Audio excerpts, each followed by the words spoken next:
Hey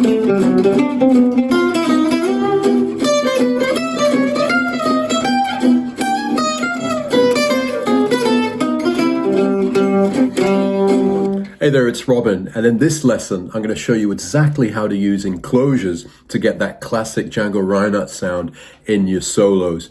I'm going to show you the rule, how it applies to major chords, minor chords, and dominant seventh chords, and also how to use it in actual music. Now, I've made a free PDF with the tab for this lesson that you can get below. Go to the link, give me your email, and I'll send you the tab. It will really help. Now, before I get to the rules, which are really important so you can be free with enclosures, I want you to learn this pattern. Then we're going to break it down. So literally grab your guitar and learn this. It's a must-know lick. Here we go. These are the notes.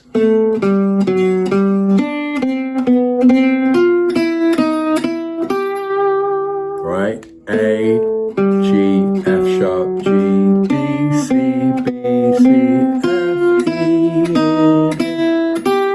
Right? 7, 5, 4, 5, 7, 5, 4, 5, 6, 5, 4, 5, 8. That run is a must-know run, okay? And it goes over C major, okay? So learn that.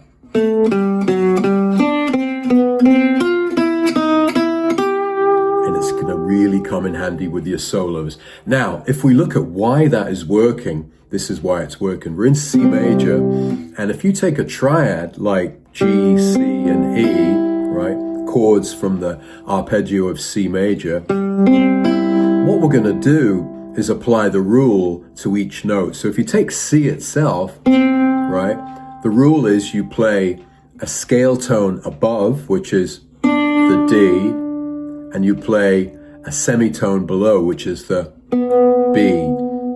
And then you enclose the note itself, the C, right? That's why it's called an enclosure. So visually, you've got the note, and then you've got a scale tone above, 1 fret below, a semitone below. And then you apply that to the notes in the arpeggio and the scale. So if it's the arpeggio, it's...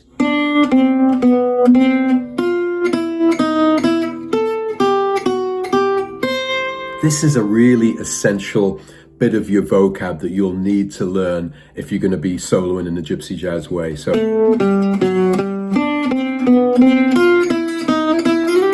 right, so you've got it like that. Now, if we break down the two bits of the enclosure, you've got the easiest bit, which is also really powerful, which is the downstairs neighbor.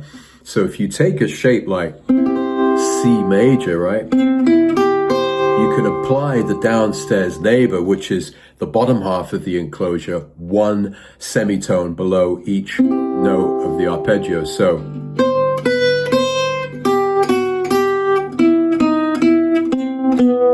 and you can do it in any way.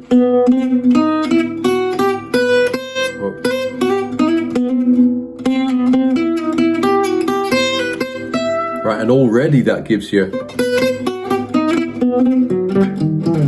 Right, and it's a visual thing. You can map out your chord, say it's a minor chord, and by the way, minor chords are exactly the same rule. You've got a tone above the chord and a semitone below. So you've got...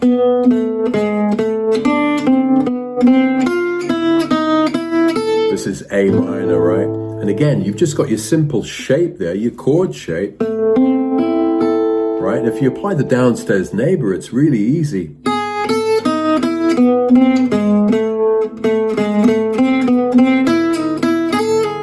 Right? C major.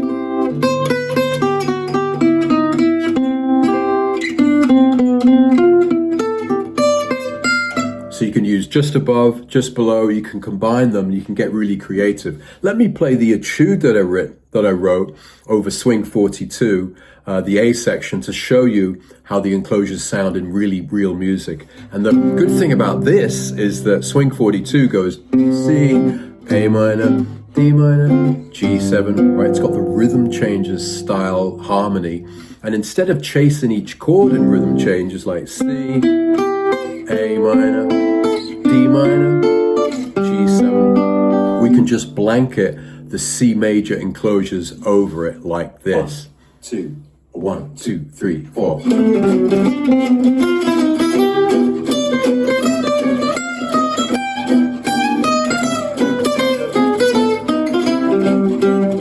Just using enclosures.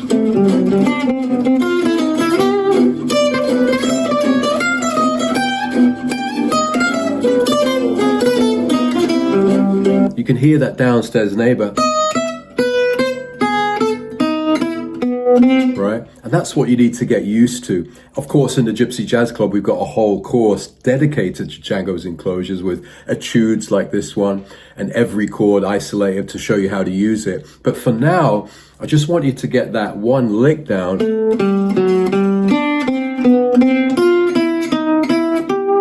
then realize that it works over C major. And then you can be creative with it, you know.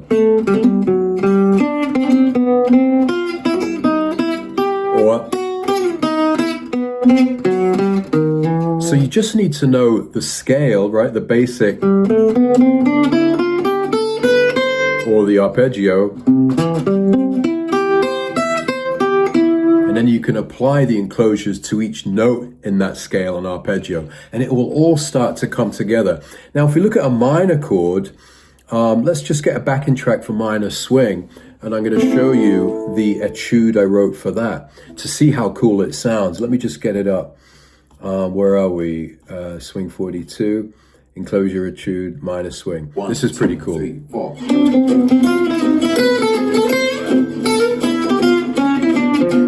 E7.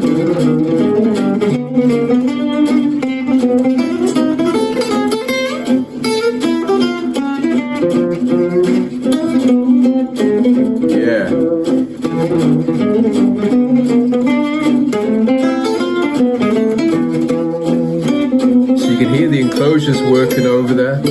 D minor, E7, back to A minor. It sounds like real music. D minor, A minor, E7, right? Get the tab to the lesson. It's got this all tabbed out in the PDF. Now, a slight little change of rule to the dominant sevenths. And we don't actually use enclosures so much over dominant sevenths, but when you do, it's even simpler because you've just got, say you're playing over E7, you've just got 1 fret above and you got 1 fret below. Right, so just 1 fret above, 1 fret below. Then if you go.